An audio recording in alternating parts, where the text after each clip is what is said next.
Hey guys, this is Jim from Team Whirlwind, coming at you today with a first place majespecter's deck profile.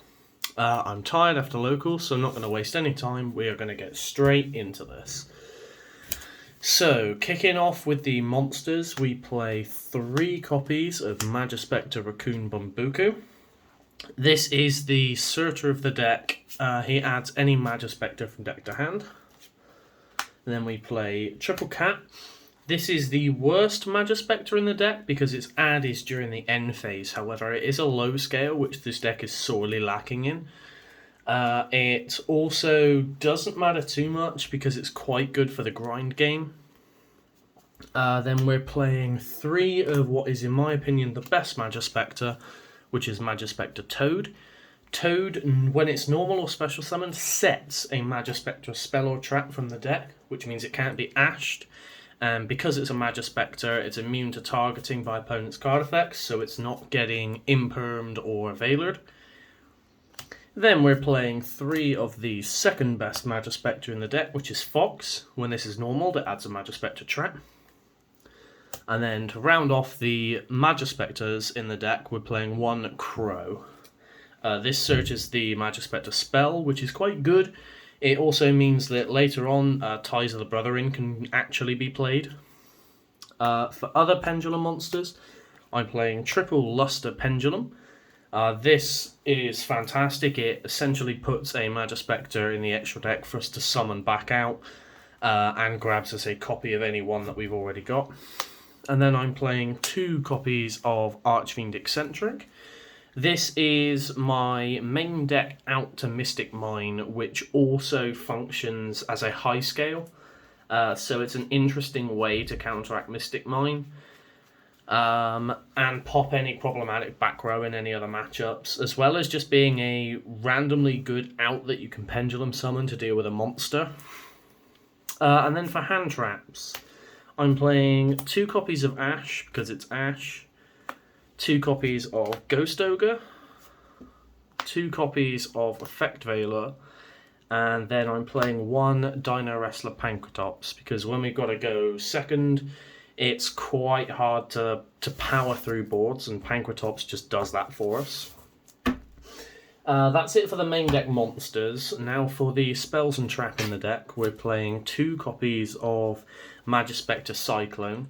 Cyclone is just a pop for an opponent's monster. It helps deal with a threat. The interesting part about this is the field spells. So we're playing 2 Majesty's Pegasus. We're playing 1 Secret Village of the Spellcasters, 1 Mystic Mine, and then 1 Terraforming to search them. So depending on the matchup, either one of these can be absolutely game-ending. Mystic Mine and Secret Village are 2 fantastic cards that do a lot against a lot of decks, and Pegasus in itself being a way to put a Majespecter in the extra deck and summon another one, normally Bumbuku, it's just a free +1. For the other spells, we're playing 2 copies of Pot of Extravagance because we really don't care about our extra deck too much. The only time we're ever upset about banishing from our extra deck is when we hit all of our Link 2s, but the times that comes up, it's well worth the risk. 2 Ties of the Brothering, because targeting a Toad or a Fox or even a Yatta to summon the other 2 from deck, especially on turn 1, just means that we have at bare minimum an interrupt and 2 negates, and then normally the rest of the hand is full of follow-up. Last spell card in the deck is 1 Scapegoat. This is in here just for cheeky wins. I do like to play about with the Borload package in the extra deck. Then the last few cards in the deck, we're playing Triple Majespecter Tempest, Double Tornado, and Single Metaverse. Again, just to activate either Mystic Mine or Secret Village during the opponent's turn. Or very occasionally you can do some cheeky battle phase shenanigans with this. And then we move on to the extra deck. So the extra deck is 1 copy of Ignista Providence. This just uses Luster and 1 of our level 4s to clear any threats.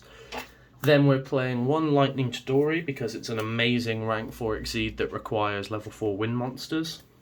And then we're playing a Utopia and a Utopia double. So while double or nothing isn't in the main deck, when we know for a fact that we'll be going second or opt to go second during game 3, having access to this like Utopia double just random OTK, because they will burn the gates for days on the majespecter cards, but they will not be able to destroy them with the card effects. So if they get like Gammaed, for example, sure, I don't get the search, but the monster's still on board to make a body, and you just drop the Utopia the double and swing for the easy game. The worst card in the extra deck is Almirage. I don't really know why it's in here. I've got one Link Spider. A Great Fly is just good to buff your Majespecters. The best way to beat Majespecters is to summon a big monster. So this just lets us out them. And then we play a Beat Cop because it's a generic Link 2. We play a Win, the Wind Charmer, because not only does this add us back a material from the grave, it in itself is a Wind spellcaster, so you can use it with all of the Majespecter spells and traps. And then I play one Mrs. Radiant for the Scapegoat, one Nightmare Phoenix, one Ib the World Chalice Priestess, one Ningirsu, one Borreload, and one Mekk-Knight Crusadia Avramax. And with that, guys, we have concluded our deck profile for Majespecters. I hope that you enjoyed it. If you have any comments, please leave them in the description box below. I got that totally wrong. Once again, buggering up all the videos, this is Gale from Team Whirlwind. Have a good one.